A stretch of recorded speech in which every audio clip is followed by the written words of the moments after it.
गणेशानंद जी, नर्मदा तो जी। राधे राधे महाराज जी। महाराज जी, कलयुग में वैराग्य की परिभाषा क्या है? वैराग्य की सीमा कहाँ तक होनी चाहिए? युग में युग धर्म से वैराग्य का कोई परिभाषा नहीं बदलती।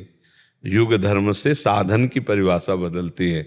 जैसे सतयुग में ध्यान परायण लोग अधिक रहते क्योंकि सात्विकता प्रबल थी, मन और इंद्रियां शांत, तो स्वरूप ध्यान, भगवत ध्यान। कृतयुगे ध्यायतेम विष्णु, त्रेतायाम यजतई मखई, द्वापरे परिचर्यायाम, कलौ तद्धर कीर्तनात्। साधन पद्धति में भेद देखा गया, लेकिन वैराग्य चारों में होगा। अगर राग है तो जहां राग है वहीं तो ध्यान होगा। तो राग पूर्वक अगर हम संसार का राग किए हैं, वस्तु व्यक्ति स्थान का राग है, तो यज्ञ भोक्ता भगवान के लिए यज्ञ नहीं हो सकती, वो भगवान के लिए पूजा नहीं हो सकती, वो भगवान की प्रीता नहीं प्रदान कर सकती। तो वैराग्य तो चारों युगों में चाहिए। वैराग्य से तो कोई तात्पर्य नहीं युग धर्म के अनुसार।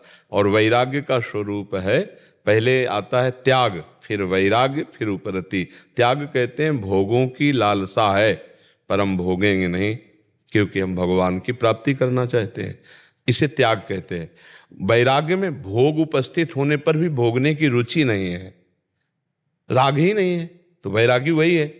ना कहीं ममता है, ना कहीं भोगाशक्ति है। उपरति, ये भोग है ऐसी स्मृति ही नहीं है, उसे उपरति कहते हैं। तो वैराग्य तो हर साधक को हर युग में चाहिए, पर साधना का भाव बदल जाता है। जैसे अब इस समय है तो ध्यान योग नहीं लग पाएगा, क्योंकि मन बहुत मलिन है, वायुमंडल, खान पान, व्यवहार, कैसे ध्यान लग पाए? अब देखो, जिनके पास मोबाइल है वो ध्यान कर सकते हैं? आप जरा विचार करो। जहां एकाग्रता करने की कोशिश करो तो मोबाइल रखा हुआ, वो तुम्हारी एकाग्रता को बहिर्मुख ही रखेगा, बाहरी रखेगा, बहिर्मुख रखेगा। अच्छा, 5-10 मिनट हुए, अपने आप मन कहेगा खोल के देखो किसी का मैसेज तो नहीं है, किसी का कोई इमरजेंसी कॉल तो नहीं है। अब वो मतलब बहिर्मुख बनाए रखेगा। हमें लगता है आजकल कोई बिरला ही होगा जो मोबाइल ना रखता हो।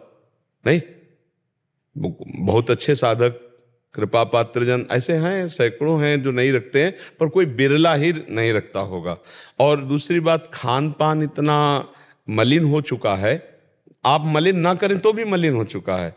इतने केमिकल पड़ी सब्जियां, इतने केमिकल पड़े अन्न हो गए हैं कि जो हमारे शरीर को शक्तिहीन कर रहे हैं, जो हमारी बौद्धिक शक्ति को कमजोर कर रहे हैं। और इतना वासना बढ़ गई है कि वो ऐसी वासनात्मक क्रियाओं में कि ब्रह्मचर्य नहीं रह पा रहा है। तो ब्रह्मचर्य जिसका परिपक्व, प्राण जिसका सूक्ष्म, मन जिसका एकाग्र, वही ध्यान कर सकता है। अच्छा, अब दूसरा, जैसे त्रेता में यज्ञ, तो अब यज्ञ के लिए शुद्ध घी, हविष्यान, शुद्ध ब्रह्मणत्व से ब्रह्म ऋषि युक्त तो मंत्रों का ज्ञान, और ऐसा यज्ञ कि भगवान नारायण को तृप्त कर दे, असंभव नहीं। तो यज्ञ पूरी होना, हविष्यान पवित्र अन्न मिलना, खाद डाले बिना कुछ पैदा ही नहीं हो रहा है। खाद केमिकल ही तो है, अशुद्ध केमिकल ही तो है, और वही जड़ों में जाकर उसको तो यज्ञ सिद्ध होना मुश्किल है। अगर हम पूजा करना चाहें तो पूजा के पदार्थ हमें शुद्ध मिलना मुश्किल। तो अब एक बात रह गई, कलौ तद्धरि कीर्तनात्, भगवान के गुण का कीर्तन, भगवान की लीला का कीर्तन, भगवान का नाम जप। देखो, श्री तुकाराम जी ने भगवान के गुण नाम कीर्तन के बल से सदैव भगवत धाम प्राप्त किया। नामदेव जी, बड़े बड़े महापुरुषों ने भगवान के नाम गुण कीर्तन से, कलयुग केवल नाम आधारा, सुमिर सुमिर नर उत। पर वैराग्य इसमें भी चाहिए। अब भोगों से आप राग करेंगे, मनमानी आचरण करेंगे तो भगवान नाम जप पाएंगे क्या?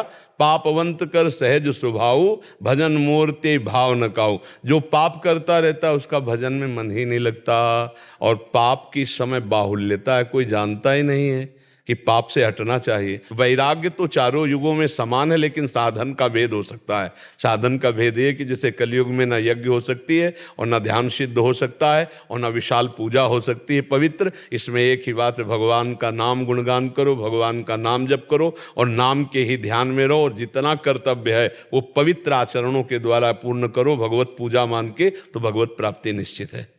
जी, एक ऐसा जैसे कभी भजन करने बैठते हैं तो एकांत में बैठते हैं ना, तो बहुत मन व्याकुल होता है और रोने लगता है। तो मन व्याकुल होता है, अगर प्रभु के लिए रोने लगता है तो अच्छा, अगर विषय के चिंतन में जाता है तो हमें क्या परेशानी? कोई परेशानी नहीं। हम नाम जप कर रहे हैं, वो लौट के हमारे पास ही आएगा, हमारे बिना उसका अस्तित्व नहीं, हम उसको दस्तखत नहीं करेंगे भोग के लिए, तो वो व्याकुल होकर शांत हो जाएगा और पवित्र हो जाएगा। जैसे जैसे मन जलता है वैसे वैसे पवित्र होता है। समझ रहे हो? हाँ, शांत। अगर भगवान के लिए अश्रु आ रहे हैं तो बड़ी कृपा है, उसको आप प्रकट मत कीजिए, उसको अंतर में रखिए। ठीक है। अंशुल जी नई दिल्ली से। राधे राधे। राधे राधे महाराज जी, आपके चरणों में कोटि कोटि प्रणाम। महाराज जी, कर्म प्रधान है या भक्ति, और अगर किसी एक को चुनना हो तो किसको प्राथमिकता दें? आपने दो जो कहा वो दो हैं ही नहीं, एक ही है। जैसे पूरी सृष्टि श्री भगवान की है, आप जानते हैं, ये बात तो सुना होगा, पूरी सृष्टि भगवान की है ना।